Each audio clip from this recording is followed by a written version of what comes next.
Assalamualaikum warahmatullahi wabarakatuh. Salam bahagia. Perkenalkan, saya Widya Novitasari, calon guru penggerak Angkatan 5 Kabupaten Mojokerto, Jawa Timur. Pada kesempatan kali ini, pada demonstrasi kontekstual dari modul 1, akan membahas tentang pemikiran filosofis dari Ki Hajar Dewantara.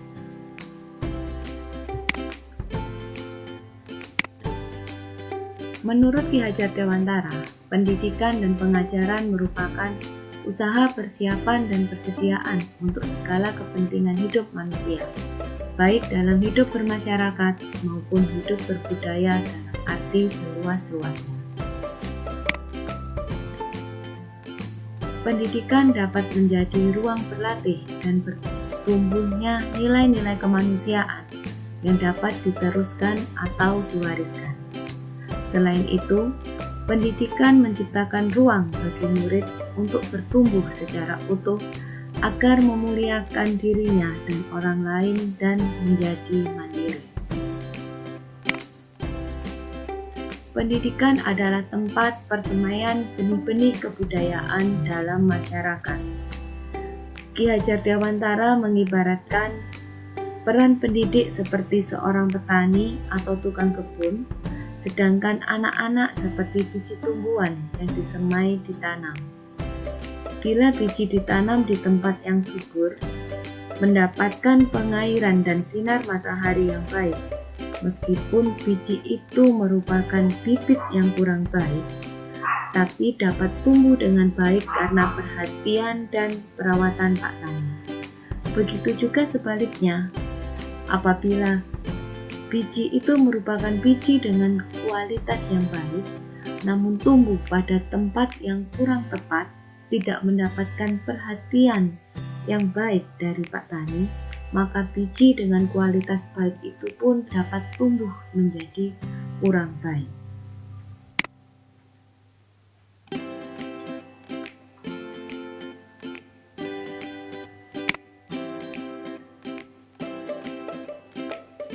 Menuntun segala kodrat yang ada pada anak-anak agar mereka dapat mencapai keselamatan dan kebahagiaan yang setinggi-tingginya, baik sebagai manusia maupun sebagai anggota masyarakat.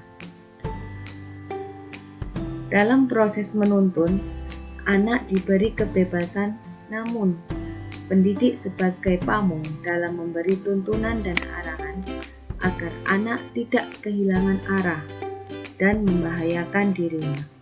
Seorang pamong dapat memberikan tuntunan agar anak dapat menemukan kemerdekaannya dalam belajar. Pendidikan bertujuan untuk menuntun atau memfasilitasi atau membantu anak untuk menebalkan garis samar-samar agar dapat memperbaiki lakunya untuk menjadi manusia seutuhnya. Oleh sebab itu, pendidik hanya dapat menuntun tumbuh atau hidupnya kekuatan kodrat yang ada pada anak-anak agar dapat memperbaiki lakunya hidup dan tumbuhnya kekuatan kodrat anak. Karena setiap anak mempunyai kodratnya masing-masing dan setiap anak istimewa. Sehingga kita sebagai pendidik menuntun anak harus sesuai dengan kodratnya. Dasar pendidikan anak berhubungan dengan kodrat alam dan kodrat zaman.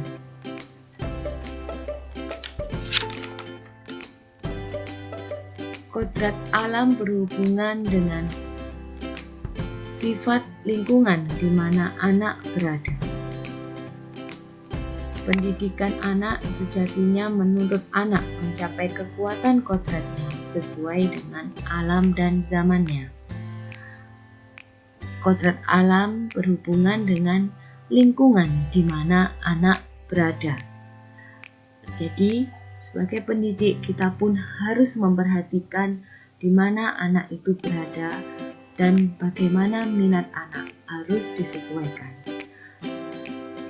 Kodrat zaman berhubungan dengan isi dan irama Jika melihat dari kodrat zaman, pendidikan saat ini menekankan pada kemampuan anak untuk memiliki keterampilan abad 21.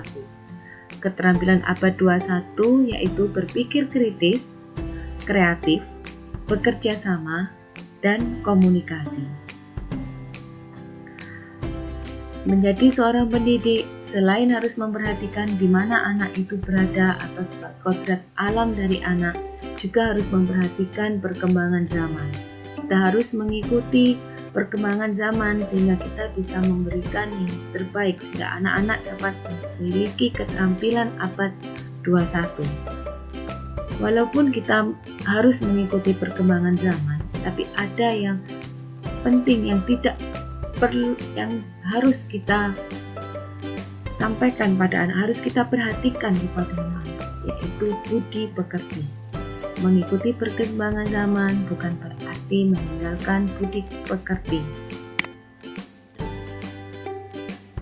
Budi pekerti atau watak atau karakter merupakan perpaduan antara gerak, pikiran, perasaan, dan kehendak atau kemauan sehingga menimbulkan tenaga.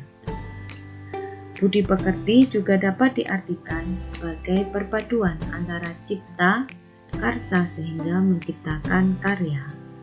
Budi pekerti merupakan keselarasan atau keseimbangan hidup antara cipta, rasa, karsa, dan karya. Budi pekerti melatih anak untuk memiliki kesadaran diri yang utuh untuk menjadi dirinya, kemerdekaan diri, dan kemerdekaan orang lain. Budi pekerti ini dapat dikembangkan melalui pembiasaan.